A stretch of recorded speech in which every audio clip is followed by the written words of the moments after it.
Voilà. Bonjour, je me présente, je m'appelle Henri. Non, je rigole. J'aimerais bien réussir ma vie. Non, c'est pas vrai. Je m'appelle Maïté Dubois.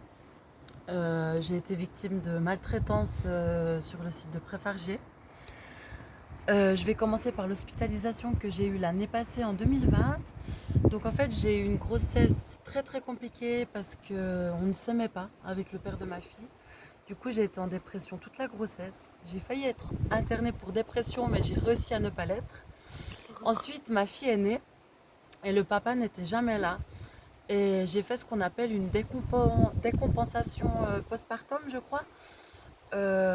Du coup, j'ai déménagé parce qu'avec mon ex, ça n'allait vraiment pas.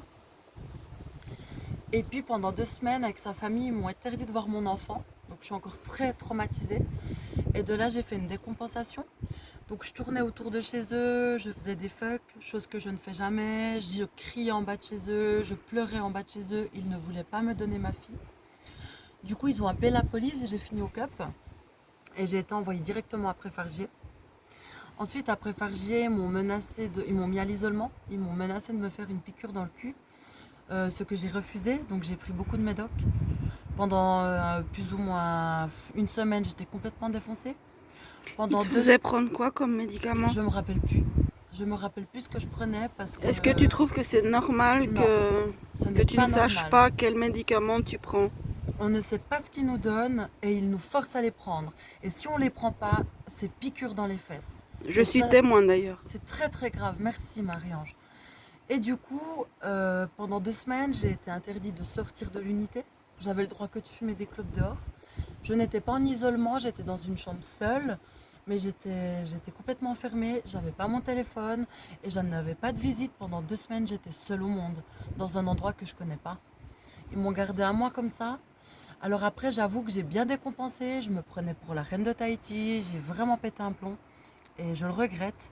Je priais pour voir ma fille, je ne l'ai pas vue pendant 2 semaines, je devenais Après, folle. est-ce que tu penses que toutes ces pensées de ce que tu viens de dire là, est-ce que tu penses que c'est normal après un isolement de délirer?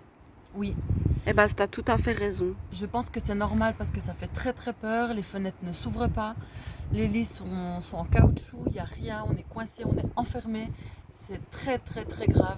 Moi j'ai eu de la chance de ne pas y passer du temps, mais je sais que des gens y ont passé du temps et qu'il y en a des qui ont dû chier par terre et faire pipi par terre et limite étaler leur caca sur le mur parce qu'il n'y Alors, avait pas de toilette. je veux juste dire quelque chose. Je connais pas mal de monde qui ont fait exactement ce qu'elle a fait. Je suis hospitalisée depuis 2000 et c'est carrément vrai ce qu'elle vient de dire. Bon, je lui repasse la parole, excusez-moi. Vas-y Donc seulement. moi j'ai pas eu besoin de faire ça, j'ai pu faire mes besoins dans les toilettes normalement.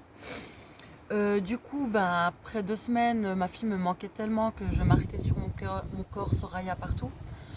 On me donnait des calmants tellement je pleurais. Ils n'ont pas eu pitié de moi. Puis pendant 2 semaines, j'ai été interdite de voir ma fille. Donc ça faisait un mois que je voyais plus mon enfant de 5 mois. C'est pas normal. Donc voilà, c'est pas normal, comme tu dis. Donc maintenant, je vais couper pour cette hospitalisation et je vais parler de celle de maintenant. Vas-y J'ai été seulement. réhospitalisée parce que mon ex, donc le père de ma fille, a appelé mon psychiatre dans mon dos en lui disant que je suis folle. Mon psychiatre l'a cru, n'a pas voulu me dire qui avait appelé et je trouve que c'est une faute grave et je veux porter plainte contre lui. Bah, c'est une faute professionnelle. C'est une faute Et les professionnelle, fautes professionnelles sont très très graves. exactement. Ça peut détruire une vie. Bah voilà. Et puis du coup, c'était un vendredi que j'ai eu cette annonce. J'ai fait une immense crise d'angoisse parce que je m'y attendais pas.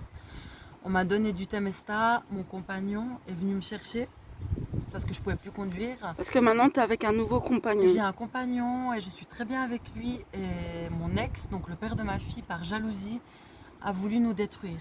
Mais ça n'a pas marché, on est toujours ensemble, même si on souffre énormément. Alléluia. Donc du coup, moi j'avais 50 grammes de kétapine. En un week-end, ils sont passés à 300.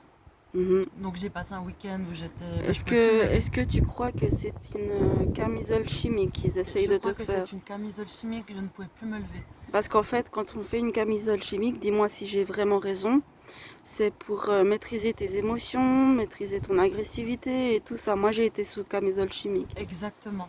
En Alors que fait, j'étais très tu deviens calme. un zombie. En J'ai fait, tu été deviens un un zombie. zombie. Mon compagnon a eu très peur. Je t'ai vu comme ça au début que j'étais là. J'étais dans cette hospitalisation-ci. Je t'ai vu comme ça et j'en suis tout à fait témoin. Merci. Du coup, ben moi, le samedi, je suis allée au CUP. Je leur ai dit, écoutez, on dit que je suis folle, est-ce que vous voulez m'interner?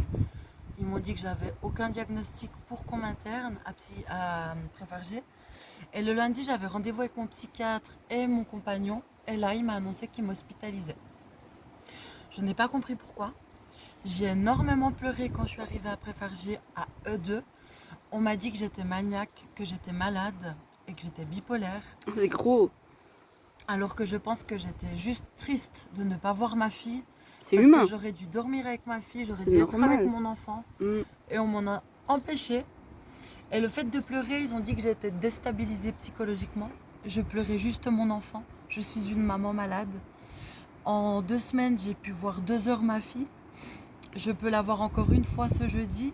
Ensuite, elle part 2 semaines au Portugal avec son père. Donc en 1 mois, je l'aurai vue 3 fois.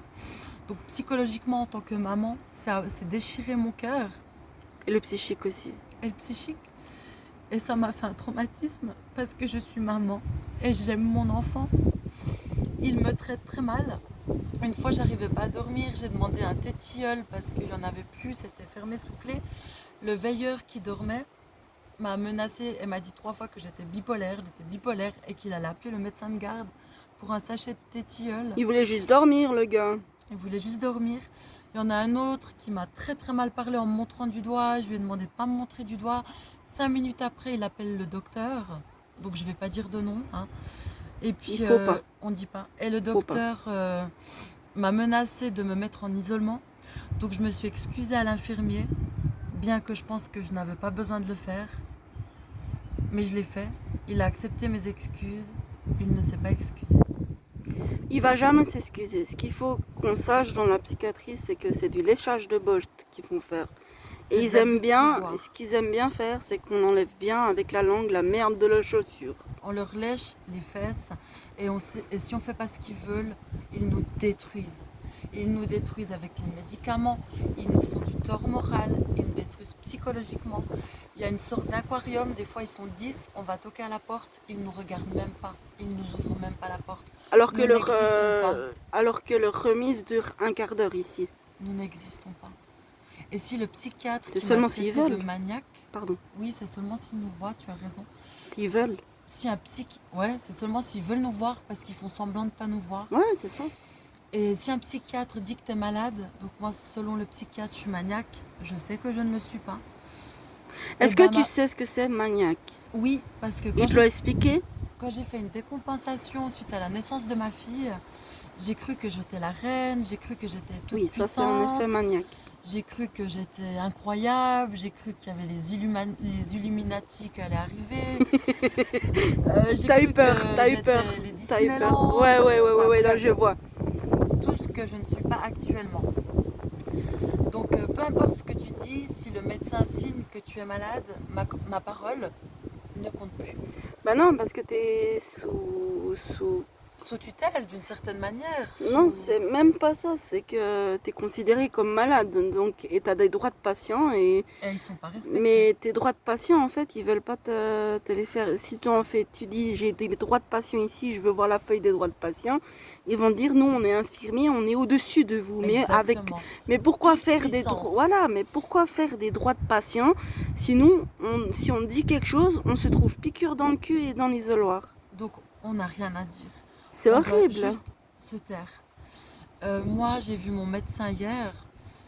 Je lui ai dit que j'avais des grosses pertes de mémoire dues aux médicaments. Elle m'a dit que c'était pas vrai, c'est pas que j'étais malade. Sauf qu'elle a oublié qu'elle m'a fait lire tous les médicaments que je prenais. Et dans chaque médicament que je prends, il y a marqué perte de mémoire comme effet secondaire. Oui, il y a beaucoup d'effets secondaires. Mais elle dit que c'est parce que je suis malade.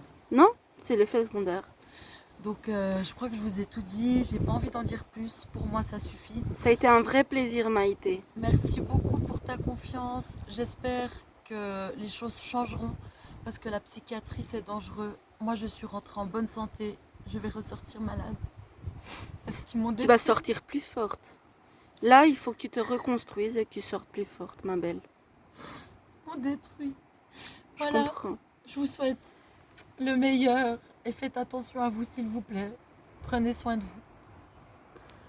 Avec plaisir à tous, on vous embrasse tous très très fort, on croit en vous et surtout faites attention à ce que vous dites devant des médecins, c'est très important. Merci pour le témoignage magnifique de Maïté, magnifique témoignage et à la prochaine.